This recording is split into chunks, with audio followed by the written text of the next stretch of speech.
कहते हैं दिल्ली दिल बरों की है, दिल जलों की है। कहते तो ये भी हैं कि दिल्ली दिल फरेबों की भी है। और लकी यानी कि लक्ष्मण लाल अग्रवाल में ये सारे गुण मौजूद थे। लोग उसकी शक्ल को देखकर ही कह देते थे, अबे दिल्ली से हो क्या। लकी वैसे दिखने में स्मार्ट और अट्रैक्टिव था, पर जेब से खस्ता हालत होने की वजह से रहता बेहद सिंपल तरीके से था। शर्ट का रंग उड़ा हुआ और पैंट से पैबंद जुड़ा हुआ। कहने को तो उसकी उम्र के लड़के दिल्ली की सड़कों पर रात को मोटर बाइक दौड़ाते थे, लेकिन लकी उर्फ लक्ष्मण लाल अग्रवाल सिर्फ कमरे से कॉलेज में पढ़ाई और गर्लफ्रेंड डिंपल के साथ थोड़ा वक्त बिताना, फिर कॉलेज से दुकान, दुकान से जब होम डिलीवरी आए तो वहां, और फिर घर चला जाता था। हाँ, कभी कभी जब वो किसी लड़के को खाली सड़क पर मोटर बाइक दंदनाते हुए देखता तो कहता, एक दिन अपना टाइम भी आएगा जब मैं चश्मा लगाकर बैठूंगा और पीछे डिंपल को बैठाऊंगा। देखना, जब वो मेरी कमर में अपना हाथ कसेगी और मैं तेजी से मोटरसाइकिल को इंडिया गेट के आसपास दौड़ाऊंगा तो सारे दिल्ली का दिल हम दोनों को देखकर जलेगा। दुकान में रखा हुआ बर्नॉल भी काम नहीं आएगा। लकी ने कहा और अपने हाथ में बर्नॉल की क्रीम को दबा दिया। जैसे ही उसने क्रीम को दबाया, उस क्रीम बाहर आ गई। अबे गधे, क्या कर रहा है? वो कोई स्पंज की गेंद है क्या जो उसे दबा रहा है? दुकान के मालिक ने उससे फटकारते हुए कहा और उसके सर पर एक चपत लगा दी। Sorry sir. लकी ने अपना सिर बचाते हुए कहा। वो खरोल बाग में स्थित एक छोटी सी मेडिकल स्टोर पर काम करता था। उसकी दुकान का नाम था चमन मेडिकल स्टोर और उसके ओनर का नाम था चमन लाल। लकी पिछले 5 साल से इन्हीं की दुकान पर काम कर रहा था। यहाँ इस छोटी सी शॉप पर काम करना उसकी मजबूरी थी। लाइफ में कंगाली की वजह से उसे कॉलेज में पढ़ाई पूरी करने के लिए पार्ट टाइम जॉब करना था। उसने कई अच्छी जगह अच्छी तनख्वाह की नौकरी ढूंढी पर नहीं मिली और वो इस मेडिकल स्टोर पर ही अटक गया। गधे, अब इसके पैसे क्या तेरा बाप भरेगा? कटेगा। इसका पैसा भी तेरी तनख्वाह से कटेगा और एमआरपी से डबल रेट में कटेगा। चमन ने अपने दांतों को किचमिचाते हुए कहा। गुस्से की वजह से उसकी नाक फूल गई थी और लकी की सांसें। उसने घबराते हुए ओनर से पूछा, एमआरपी से डबल क्यों सर जी? ताकि अगली बार से ऐसी कोई हरकत करने से पहले तू डबल बार सोचे, चमन ने कहा और उसके हाथ से ट्यूब छीन ली। उसका जी तो चाह रहा था कि वो लकी की खोपड़ी पर एक और बार अपना हाथ साफ कर ले, लेकिन उससे पहले ही दुकान का फोन बजने लगा। फोन की घंटी बजते ही लकी को वहां से निकलने का मौका मिल गया और वो भागते हुए फोन उठाने के लिए चला गया। हेलो जी, करोल बाग के बेस्ट मेडिकल चमन मेडिकल स्टोर से बोल रहा हूँ, बताइए क्या काम था? ये लकी की पेटेंट लाइन थी। चाहे कहीं से भी फोन आए, लेकिन उसे फोन पर बस यही बोलना था। जैसे ही इधर लकी ने अपनी बात कही, उधर से जवाब आया, मैं ब्लूमिंग नाइट होटल के कमरा नंबर 303 से बात कर रहा हूँ। एक छोटा सा ऑर्डर है, नोट करो और जल्दी से होटल पर डिलीवर करवा दो। वो एक लड़के की आवाज थी। उसकी आवाज में काफी भारीपन और एक अजीब सी जल्दबाजी थी। जैसे ही लकी ने वो आवाज सुनी, पता नहीं क्यों उसे वो आवाज जानी पहचानी सी लगी। जी सर, बताइए आपका क्या ऑर्डर है? हाँ तो लिखो, हार्ट प्ले के 2 पैकेट और 1 पैकेट टिश्यू। लकी, जो कि अपना पेन लेकर खड़ा था, हार्ट प्ले का नाम सुनते ही झिझक गया। असल में हार्ट प्ले नाम का एक कंडोम आता था और इसलिए उसका नाम सुनते ही लकी शर्मा गया था। इतने साल से भी मेडिकल की स्टोर पर काम करने के बाद उसे इन चीजों का नाम सुनने में शर्म आती थी। हेलो भाई, लिखा कि नहीं लिखा? उस आदमी ने फिर से लकी से पूछा। जी सर, लिख लिया सर, लिख लिया। लकी ने खिसियाकर हंसते हुए कहा। लिख लिया तो फिर लेकर निकल, उस लड़के ने कहा।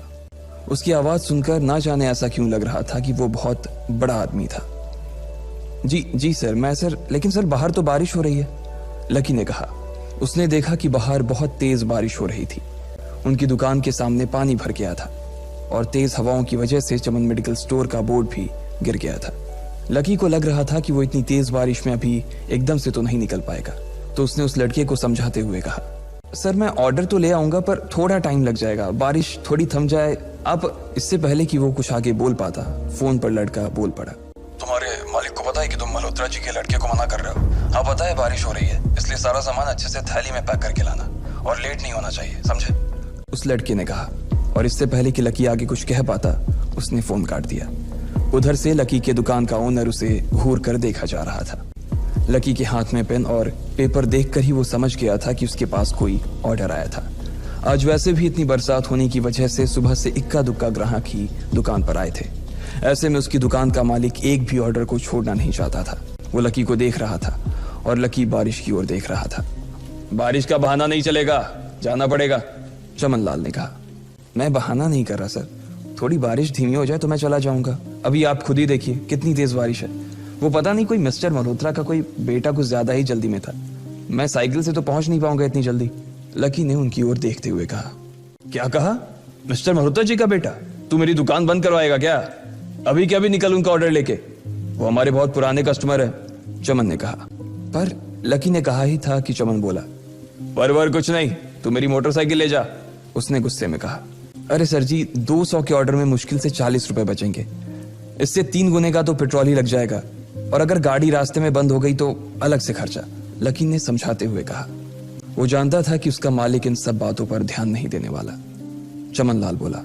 कोई बात नहीं, तू जा, चाहे जो हो जाए ग्राहक नाराज नहीं होना चाहिए, और वैसे भी वो मल्होत्रा जी का बेटा है। चमन लाल ने मोटरसाइकिल की चाबी लकी की ओर उछालते हुए कहा। लकी ने चाबी ली। उसे देखकर उसके अंदर मिक्स फीलिंग आ गई। एक तो वो बहुत खुश हुआ कि बड़े दिनों बाद बाइक चलाने को मिलेगी, पर वहीं दूसरी तरफ दुखी इसलिए हुआ कि बाइक मिली भी तो ऐसी तेज बारिश में, अगर खराब हो गई तो इसकी चपत भी उसके सिर पर ही पड़ेगी। वो मुंह लटकाकर रेनकोट और हेलमेट पहनते हुए वहां से निकल गया। बाहर आकर बाइक को देखा तो लकी ने मन में सोचा, चलो ठीक है, जो होगा देखा जाएगा, कम से कम बाइक तो चलाने को मिल रही है। दरअसल लकी इतने साल काम करने के बाद भी अपने लिए एक मोटरसाइकिल नहीं ले पाया था। लकी की तनख्वाह ही इतनी भर थी कि सिर्फ उसके कमरे का किराया, उसकी साइकिल में डालने वाली हवा का खर्च, बिजली पानी का बिल और डिम्पल के साथ महीने में 1-2 बार बाहर खाने का खर्चा ही निकल पाता था। उसे डिम्पल की कही बात अक्सर याद आती थी। लकी, अगर अगले 2 महीने में तूने बाइक नहीं खरीदी ना तो मैं तेरे से ब्रेकअप कर लूंगी, देखना। असल में डिम्पल को लकी के साथ बाइक पर घूमने की बड़ी तमन्ना थी। लकी की इस उजाड़ जिंदगी में एक वही तो थी जिसके लिए जिंदा रहने को उसका जी चाहता था। जब भी वो उससे बाइक की बात करती तो लकी डिम्पल की इस बात को हंसकर टाल देता था। वो अपने मन में इस बात को अच्छे से जानता था कि डिम्पल उससे बहुत प्यार करती थी और वो उससे कभी छोड़कर नहीं जा सकती थी। वो दोनों एक दूसरे में ऐसे घुले मिले थे जैसे बादल बरसात में घुल जाती है। लकी को डिम्पल बहुत पसंद थी और वो उसके लिए दुनिया जहां की खुशियां खरीद कर ला देना चाहता था।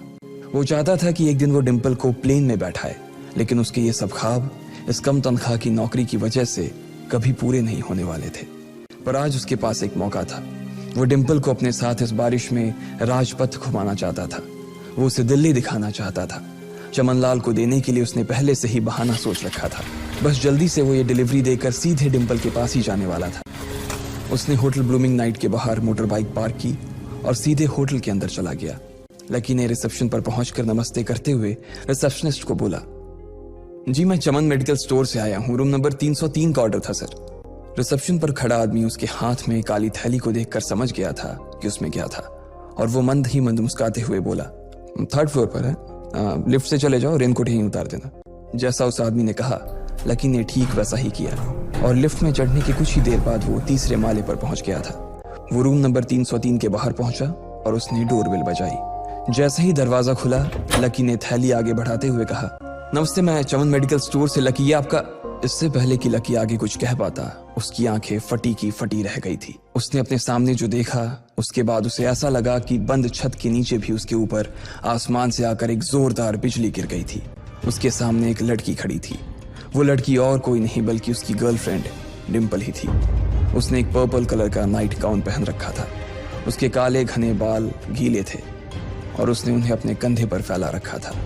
उसकी खुशबू से ही ये चीज साफ पता चल रही थी कि वो अभी अभी नहा कर आई थी। डिम्पल, तुम यहाँ क्या कर रही हो? लकी को अपनी आंखों पर विश्वास ही नहीं हो रहा था। उसने 2 बार अपनी पलकें झपका कर देखा, लेकिन दोनों बार ही उसे अपने सामने डिम्पल ही नजर आई। तुम यहाँ क्या मेरा पीछा करते हुए आए हो लकी? डिम्पल ने उल्टा उसी के ऊपर पलटवार करते हुए कहा। लकी को देखकर उसके दिल की धड़कन भी तेज हो गई थी। उसे उम्मीद नहीं थी कि लकी यहाँ आ जाएगा। उसने ना तो सुबह से उसे फोन किया था और ना ही उसके मैसेज का कोई जवाब दिया था। वो अपने मन में सोचकर बैठी थी कि वो अगले दिन खुद ही उससे मिलकर बोल देगी कि उसकी तबीयत खराब थी। डिम्पल बेबी, क्या हो गया? किससे बात कर रही हो? अचानक से एक गबरू जवान सा लड़का दरवाजे के पास आकर खड़ा हो गया था। उसने बनियान पहन रखी थी। लकी उसे पहचान गया था। साले राहुल के बच्चे, तेरी हिम्मत कैसे हुई मेरी डिम्पल को हाथ लगाने की? लकी ने जैसे ही राहुल को देखा उसके तन बदन में मानो आग सी लग गई थी। वो उसे इस वक्त इतना बुरा मारना चाहता था, इतना बुरा पीटना चाहता था जिसकी कोई हद सीमा नहीं थी। लकी जिस कॉलेज में पढ़ता था, राहुल और डिंपल भी उसी में पढ़ते थे और वो कॉलेज राहुल के फादर का ही था। डिंपल ने राहुल के पिता की एक कंपनी में जॉब पकड़ ली थी और राहुल उस पर बहुत लाइन मारता था। लकी ने 1-2 बार डिंपल को उससे दूर रहने के लिए भी कहा, लेकिन डिंपल ने उसे ये कहकर टाल दिया था कि वो सिर्फ अच्छे दोस्त थे। आज भी इससे पहले कि वो आगे बढ़ता, डिंपल उन दोनों के बीच आ गई। रुक जाओ, डिंपल ने गुस्से में कहा और लकी के सीने पर हाथ रखकर उसे रोक दिया। लकी लंबी सांसें ले रहा था और कुछ ही सांसों के बाद उसका गुस्सा शांत हो गया। अब डिंपल के पास भी छुपाने के लिए कुछ नहीं था, इसलिए उसने लकी से कहा, लकी, आज से तुम्हारा और मेरा ब्रेकअप। ब्रेकअप? लकी के पैरों के नीचे से जमीन खिसक गई थी। उसकी आंखें नम हो गई। लकी को उसकी बातों पर विश्वास नहीं हो रहा था। उसने डिंपल की ओर देखा और बोला, डिंपल, हम पिछले 1 साल से एक दूसरे के साथ हैं और तुम हो कि मुझसे ब्रेकअप करना चाहती हो? अरे मैं तो तुम्हारे लिए नई बाइक लेने वाला था। चल रहने दे, आज ही याद आई है तुझे बाइक की। अरे तेरे पास मुझे बाहर घुमाने के लिए, खिलाने पिलाने के लिए पैसे तो है नहीं, तू कहां से लेगा बाइक? और अगर ले भी लेगा तो उसमें पेट्रोल कहां से डलवाएगा? तेरी 8,000 रुपए महीने की नौकरी, उसमें होगा ये सब? लोग हंसते हैं मेरे ऊपर जब मैं सरोजनी में तेरे साथ घूमती हूँ। मैं ऐसी लाइफ नहीं जीना चाहती लकी। मैं तेरी तरह गरीब नहीं रहना चाहती। तूने मुझे फंसाया था, उल्लू बनाया था तूने मुझे, इसलिए मैंने राहुल से मैचअप कर लिया है। आज से यही मेरा बॉयफ्रेंड है, डिंपल ने गुस्से में कहा। अच्छा, तो बेबी ये है तुम्हारा वो बेकार सा एक्स बॉयफ्रेंड? राहुल ने पूछा और डिंपल के बगल में आकर खड़ा हो गया। फिर उसने लकी के हाथ से थैली उठाई और उसमें से हार्ड प्ले का पैकेट निकालकर उसे चिढ़ाने के लिए उसे हवा में लहराने लगा। बाप रे, इससे बदकिस्मत इंसान इस दुनिया में और कौन होगा? राहुल ने उसकी टांग खींचते हुए कहा। लकी के पास उसकी बात का कोई जवाब नहीं था। उसने गुस्से से डिंपल की ओर देखा और अपनी हाथों की मुट्ठी भींच ली। फिर वो वहां से निकल गया। अबे पैसे तो ले जा, सब कुछ फ्री में देता जाएगा क्या? राहुल ने जोर से ठहाके लगाते हुए कहा, लेकिन लकी बिना उसकी बात सुनते ही निकल गया। उसके दिमाग में डिंपल के कहे शब्द गूंज रहे थे। उसने कभी सपने में नहीं सोचा था कि डिंपल उसके साथ कुछ ऐसा भी कर सकती थी। जिस इंसान के लिए वो इतना कुछ करना चाह रहा था, उसे उसकी कोई कदर ही नहीं थी। लकी इतना हताश हो गया था कि बुरी तरह से रोने लगा। इस बार वो लिफ्ट से नहीं बल्कि सीढ़ियों से नीचे उतरा और एक सीढ़ी उतरने के साथ उसके आंसू आंखों से छलकते जा रहे थे। जब उसकी आवाज सुनकर कुछ लोग अपने कमरे से बाहर आए तो लकी ने तुरंत अपने आंसू पोंछे और तेजी से वहां से भाग गया। उसे जिंदगी में पहली बार प्यार हुआ था और पैसों की कमी की वजह से ना सिर्फ उसका प्यार बल्कि उसकी पूरी जिंदगी बर्बाद हो गई थी। लकी जैसे ही बाहर आया तो उसने देखा कि बाहर अंधेरा हो गया था। आसमान में तेज बिजली कड़की और बारिश जो थमी थी एकाएक फिर से झमाझम बरसने लगी। ये देख लकी के थमे हुए आंसू एक बार फिर से छलक गए। उसका दिल बुरी तरह से टूट चुका था, लेकिन उसे इस बात की खुशी भी हो रही थी। आखिर आज उसे डिंपल का असली चेहरा नजर आ गया था। वो तो उसके साथ घर बसाने की सोच रहा था, लेकिन अच्छा हुआ कि उसने पहले ही उसका घर बर्बाद होने से बचा लिया। लकी को दुख तो बहुत हो रहा था, पर उसे यह भी लग रहा था कि उसे आगे चलकर यही दुख उसे खुशी देने वाला था। लेकिन एक चीज थी जो लकी को परेशान कर रही थी, वो थी उसकी माली हालत। उसकी जेब इतनी तंग थी कि उसे फटी हुई जेब की पैंट पहनकर घूमना पड़ता था। कभी कभी तो लकी सिर्फ रोटी खाकर दिन काट लेता था। वो कब से कोशिश कर रहा था कि कोई अच्छा काम पकड़ सके, लेकिन उसे कोई काम देने को राजी नहीं था। उसने टूटे हुए दिल को दिलासा देते हुए मन में सोचा कि डिंपल पर खर्च होने वाले पैसे बच जाने से शायद उसके हालत सुधर जाएंगे, पर फिर भी वो रातों रात रईस नहीं हो जाने वाला था। उसने ऊपर आसमान की ओर देखा और जोर से चिल्लाया, अगर इतना ही अनलकी बनाना था तो फिर नाम लकी क्यों रखा भगवान? वो जितनी जोर से चिल्ला सकता था उतनी जोर से चिल्लाया। उसकी आवाज से आसपास खड़े लोग एक बार तो डर गए थे। लकी ऊपर ही देख रहा था और उसके आंसू बारिश के पानी के साथ मिल गए थे। जैसे ही वो फूट कर रोने को था, तभी उसके फोन पर एक मैसेज आया। जैसे ही लकी ने अपना फोन निकालकर उस मैसेज को पढ़ना शुरू किया, उसकी तो आंखें ही चमक गई। अचानक उसके आंसू हंसी में बदल गए और वो जोर जोर से वहीं सड़क पर नाचने लगा। उस मैसेज में लिखा था, परिवार की रिसर्च और परिवार के निर्णय के हिसाब से अग्रवाल परिवार का वारिस लक्ष्मण लाल अग्रवाल उर्फ लकी ने गरीबी अभ्यास की परीक्षा को पास कर लिया है और आज से ही वो उस जमीन और उस जायदाद का मालिक हो जाएगा जो परिवार ने उसके नाम कर रखी थी। ये एक ऐसा मैसेज था। आखिर कौन था लकी? क्या थी उसकी असलियत और वो कैसे रातों रात ही अनलकी से लकी हो गया था।